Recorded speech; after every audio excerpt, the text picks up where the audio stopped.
네, 보신 것처럼 민생회복 소비 쿠폰 신청이 시작됐습니다. 기대도 있고 우려도 있는데요. 오늘은 이 이야기 집중적으로 해보겠습니다. 스타트 경제, 오늘은 최상미 이화여대 경영학부 교수와 함께하겠습니다. 교수님 어서 오십시오. 어서 오십시오, 교수님. 네. 예상은 했어요. 이렇게 북새통이 될 거라는 거. 미리 준비를 했을 텐데도 굉장히 혼잡했는데 이유가 있을까요?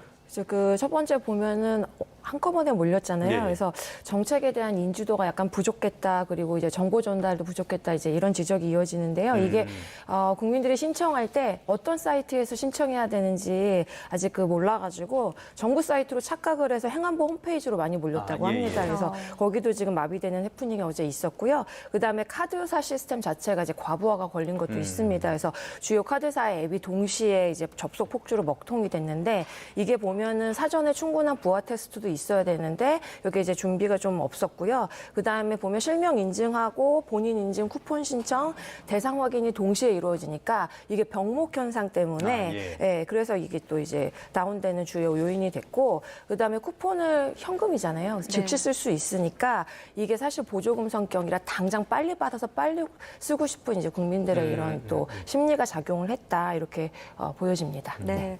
저도 신청하고 찾아보니까 복잡한 내용이 있더라고요. 이게 지급 방식에 따라서 혜택도 다르다고 하던데 어떤 건가요? 크게 보면 이제 카드로 신청하느냐 아니면 지역 화폐로 신청하느냐 두 가지로 볼 수 있을 것 같은데요. 이제 카드로 신청하게 되면은 이게 쓸 수 있는 지역이 상대적으로 유동적이어가지고 이사나 출장이 작다 또는 지역을 옮겨 다니면서 소비를 한다 이럴 경우에는 카드가 굉장히 유리하고요. 카드사별 이벤트랑 또 포인트 적립 같은 게 이제 있기 때문에 부가 혜택이 있어서 장점이 있는데 이제 지역사랑 상품권 같은 이런 지역 화폐 같은 경우는 소득 공제율이 훨씬 높다고 합니다. 그래서 예를 들어 뭐 서울시의 땡겨요 앱 같은 경우 쓰면은 지자체별 환급 혜택이 굉장히 크기 때문에 한 지역에서 집중적으로 소비를 하게 되면 훨씬 유리하다고 보고요. 그래서 소비자 입장에서는 자신이 어디서 쓸 것인지 패턴이 어떤지 소득 공제를 얼마나 받을지에 따라서 이제 선택하는 게 바람직하다 이렇게 보여집니다. 본인이 쓰는 양식에 따라서 추가적인 혜택의 차이가 있을 수 있으니까 이 부분 잘 챙겨보시면 좋을 것 같고요. 사용처도 많이 헷갈리는 경우가 있습니다. 대형마트에선 쓸 수 없고 또 프랜차이즈라고 해도 쓸 수 있는 곳과 없는 곳의 차이가 있는 것 같더라고요. 무슨 차이가 있는 겁니까? 이게 좀 복잡하게 설계되긴 했는데 쿠폰 같은 경우 이제 연 매출 30억 원 이하의 영세 가맹점에서만 쓸 수 있다 이렇게 제도가 정해졌고요. 그러나 이 중에서 또 30억 원 이상이 된다 하더라도 2024년 이후에 새롭게 개업한 매장은 또 매출 관계없이 사용이 허용되고요. 프랜차이즈 같은 경우 직영점은 안 되고 가맹점은 가능하고. 이렇게 되고요. 그다음에 때문에 좀 약간 복잡하니까 스티커 붙어 있는 이제 업체를 잘 확인해야 되고 또 앱으로 지도를 검색해가지고 또 쓰는 전략을 해야 되고요. 또 온라인에 배달 앱을 쓸 경우에는 라이더를 직접 만나서 대면으로 결제할 때만 사용할 수 있다고 하니까요. 사실 이제 쿠폰을 자유롭게 쓰기는 약간 제약이 있긴 하지만 요거 잘 확인하셔가지고 사용해야 될 것 같습니다. 네. 결국에는 취지대로 경기 활성화가 될 것이냐가 관건일 텐데.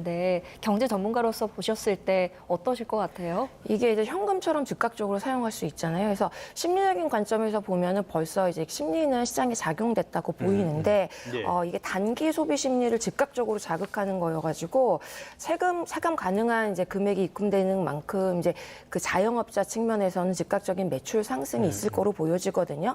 근데 이제 어느 정도 경기에 효과적으로 정말 직접적인 영향을 끼쳤냐 보면 8월 중순 이후에 실제 그 카드 매출이라든지 소상공인 매출 데이터가 집계가 돼야지 확인이 가능하지만 이게 지원이 영세 가맹점에 집중된 만큼 대형 유통이라든지 지역 중심, 그러니까 유통보다는 지역 중심의 내수 효과가 좀 더 클 것으로 보입니다. 네. 알겠습니다. 어떤 경제 효과가 있을지 계속 지켜봐야 될 것 같은데 일단 중요한 거는 여기에 더 뒷받침을 해줄 추가적인 정책들, 근본적인 정책들이 더 중요할 것 같고요. 일단은 이렇게 카드로 신청해서 받으면 카드사 매출이 늘어날 것이다 이렇게 생각하기가 쉬운데 막상 카드사들 표정은 별로 안 좋은 것 같아요. 배경이 뭡니까? 이게 보면 영세 가맹점에서 쓸 수 있도록 이제 제도가 설계가 됐잖아요. 보면 영세 카드사의 주요 매출은 그 수수료율이거든요. 근데 영세 가맹점의 수수료율이 0.4% 수준으로 매우 낮은 수준입니다. 그래서 거래가 많이 일어난다고 하더라도 카드사가 누릴 수 있는 실질 수익이 거의 없다라고 보시면 되고요. 근데 이 지금 신청을 원활하게 처리하기 위해서 전산 시스템을 구축을 하고 하고 또 응대 시스템, 고객센터도 운영을 해야 되니까 관련된 부대 비용이 더 크게 지출이 된다. 그래서 적자 가능성이 크다고 이제 카드업계는 예. 보고 있어요. 그래서 이게 이제 2020년에 재난지원금 당시에도 카드사들이 약 80억 원의 손실을 본 바 있거든요. 그래서 이번에도 카드사들이 이제 마케팅, 포인트 적립 경쟁을 하는 이유는 사실 이익보다도 고객 이탈을 막고 충성도를 확보하려는 울며 이제 겨자 먹기 식으로 네. 이런 대응이고요. 이게 이제 장기적으로 지속적으로 정책이 유지가 되려면은 카드사 등 이제 정책을 집행하는 이런 기관들에 대한 비용 보존 구조도 같이 마련이 돼야 된다 이렇게 보고 있습니다. 네. 네, 알겠습니다. 자, 다음 이슈로 넘어가 보겠습니다. 관세 이야기인데요. 어느덧 이제 11일 앞으로 다가왔습니다. 관세 협상 시한이요.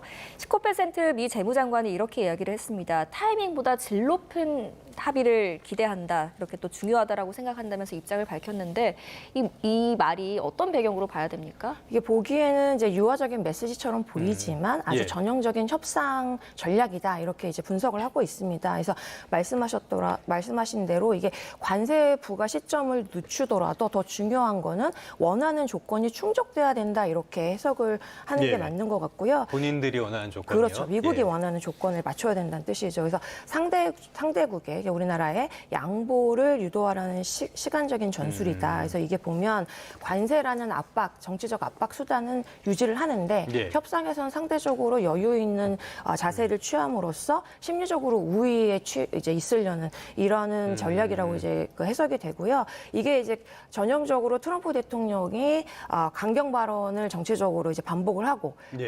베센트 장관이 유화적 발언을 하는 이제 국합 배드캅 전술이다 이렇게 이제 이해가 되고요. 진정한 유해 신호가 절대 아니고 협상 압박 수단이다 이렇게 봐야 될 것 같습니다. 네. 압박을 하는 수단이다. 자, 그런데 어찌됐건 타이밍이나 시점이 중요한 게 아니다. 이렇게 이야기를 했단 말이죠. 그런데 최근까지 미국에서 나온 특히 트럼프 대통령의 메시지를 보면은 굉장히 조급해하는 그런 것들이 많이 읽혔잖아요. 이게 지금 미국 상황이 그렇게 녹록지는 않은 상황인 것 같은데 어떤 상황이라고 봐야 될까요? 유리한 상황이 맞습니까? 전 이제 결론적으로 말씀드리면은 미국은 상대적으로 우리나라보다 충분히 시간적 여유가 있다라고 저는 이렇게 해석을 하거든요. 예. 왜냐하면 첫 번째 트럼프 대통령 같은 경우는 관세를 통해 가지고 실질적으로 이제 국내에 미국 안에 정치적인 지지층을 결집하고 있는 상황이에요. 그래서 예. 러스트 벨트 같은 이제 철강이나 이제 제조업 중심으로 하는 지역에서는 제조업을 보호하고 있다라는 이제 인식이 계속 퍼지면서 여론이 강해서 단기적인 부작용은 크지 않다고 해석이 되고요. 그 다음에 이제 한국이나 일본, EU 같은 이제 미국에 대한 수출 의존도가 높지만은 이제 우리나라는 근데 미국은 자국 내 소비랑 산업 체력이 상대적으로 탄탄한 편이기 때문에 협상에서 선택과 집중을 하기가 좀 시간적인 여유가 있다고 보여지고요.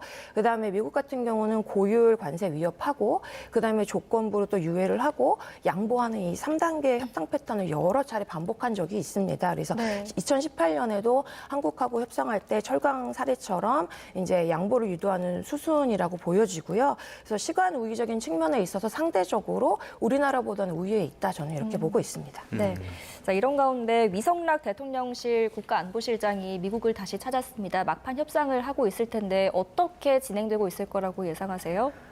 이제 말씀하셨듯이 막판 조율 단계에 들어섰다 이렇게 보여지고요. 이게 이제 이번 방미는 11일 만에 다시 재방미한 거잖아요. 그래서 단순한 산업통상 협의가 아니고 정상회담, 그다음에 관세, 농산물, 방위비 이렇게 주요 이슈를 한꺼번에 다루는 패키지 협상 단계다 이렇게 보여집니다. 그래서 유 실장 같은 경우는 국가안보실 소속이잖아요. 근데 네. 통상무역까지 협상하는 정권 대표단의 역할을 하고 있기 때문에 이게 이제 1차 방미 이후에 재무부나 USTR 등 주요 부처랑 협상이 급물살을 타고 있다. 그래서 이번엔 최종 타결 직전이 아닌가 이렇게 보여지고요. 예. 그래서 조건을 조율하고 일정을 확정하고 그다음에 정상회담을 개최할 것인지 말 것인지까지도 이제 결정된 가능성이 높다고 이렇게 보고 있습니다. 그래서 이게 한국 같은 경우는 이번 방미를 통해서 미국 측에 이제 마지막 제안을 하는 단계가 아닌가. 그래서 관세를 유예하거나 또는 면제하거나 이런 이제 받아내려는 레드존 협상 국면에 돌입했다 이렇게 보여집니다. 참 협상이 어찌됐건 계속 진행이 되고 있는데 이 관세 충격이 당장 우리나라에 부정적인 영향을 주고 있어요. 대미 대중 수출액 다 줄었고 고율 관세 예고한 품목들 이쪽에도 타격이 있는 것 같은데 성이 어떻습니까? 보니까 이제 뭐 7월 1일에서 20일까지 보니까 수출 통계 보니까 관세 불확실성이 실제 수치로 나타나고 있다 이렇게 해석이 되거든요. 예. 전체 수출 보면 마이너스 2.2%가 감소를 했고요. 대미 수출이 마이너스 2.1% 감소했습니다. 대중 수출도 또 5.9% 감소했거든요. 그래서 특히 보면은 주요 품목이 자동차랑 이제 마이너스 8.4, 그다음에 철강은 9.7% 감소했고 관세 타깃 품목, 그러니까 관세 이제 주요 타겟 품목의 수출이 선제적으로 이제 조정이 되고 있다 이렇게 보여집니다. 그래서 네. 기업들이 이게 이제 관세가 확정되기 전까지 출하를 미루거나 또는 대체 시장을 찾고 있다 이렇게 해석이 되고요. 납기를 연기하거나 주문을 취소하거나 선적을 보류하는 등의 이제 움직임이 현실화되고 있다 이렇게 보여집니다. 그래서 또한 이제 중국의 수출이 감소한 이유는 경기 부진이 주요 이슈고요. 공급망 재편도 네. 또 따라서 이어지고 있고 보면은 이제 반등한 건 반도체, 석유화학, 디스플레이 같은 이제 이런 그 중간재 수요에 대한 중국의 둔화가 이제 두드러지는데 이게 단순히 계절 효과다라고 보기보다는 정치 통상 리스크가 본격적으로 작동하고 있다 이렇게 해석되고 있습니다. 네.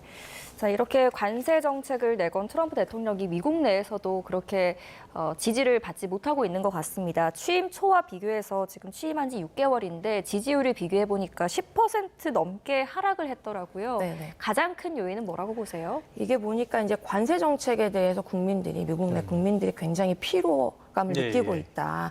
그다음에 생각보다 경기가 활성화되는 게 아니고 경기가 체감 경기가 악화되고 있다 이렇게 보는데 이게 보면 이제 물가 상승이 굉장히 거세지고 있잖아요. 그러니까 예. 소비자들이 물가 상승이 되고 또 기업들이 또 수입 원가가 증가가 되고 그다음에 이제 미국 전체가 그래서 관세 정책으로 그 미국 경제 우선주의를 하고 있지만 경기 자체가 고립되지 않을까 이런 우려가 같이 체감되고 있어서 고립주의적 통상 정책에 대한 우려가 커지고 있는 게 주요 원인이라고 보고 있고요. 예. 그다음에 이민을 강력하게 규제하고 있잖아요. 환경 규제 또 완화하고 있고 의료 보장도 축소하고 있으니까 이게 이제 중도층 유권자들의 표심이 이탈되고 있다. 그다음에 친기업적인 감소적 기조를 이제 유지하고 있지만 이게 실질적으로 중산층에게 주는 네. 혜택이 체감적이지 않으니까 이게 이제 이런 비판도 지지율 하락의 주요 원인으로 꼽히고 있습니다. 그래서 강한 미국을 내세운 이제 경제 민족주의가 시간이 갈수록 중산층하고 산업계의 불만을 초래하고 있지 않나 이렇게 보고 있습니다. 네. 40%대 지지율. 그런데 트럼프 대통령 본인은 SNS에 글을 올려서 자기 지지율이 90%다 이렇게 주장을 하더라고요.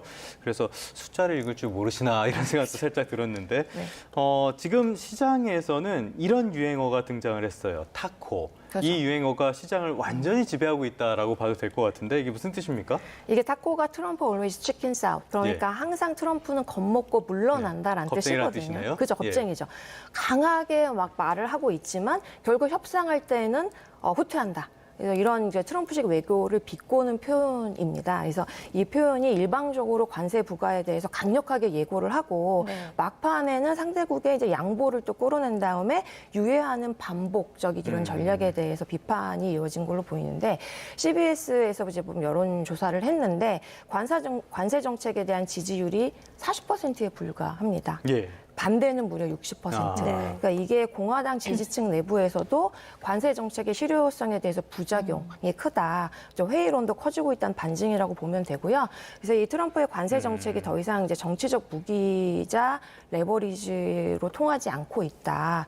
오히려 국민의 신뢰를 잃고 있다는 예. 점에서 중요한 정책적 전환점에 서 있지 않나 이렇게 보여집니다. 네. 내년도 중간 선거에 굉장히 관심이 많이 쏠릴 것 같습니다. 네, 네. 네, 지금까지 최상미 이화여대 경영학부 교수와 함께 경제 이슈들 진단해봤습니다. 오늘 말씀 잘 들었습니다.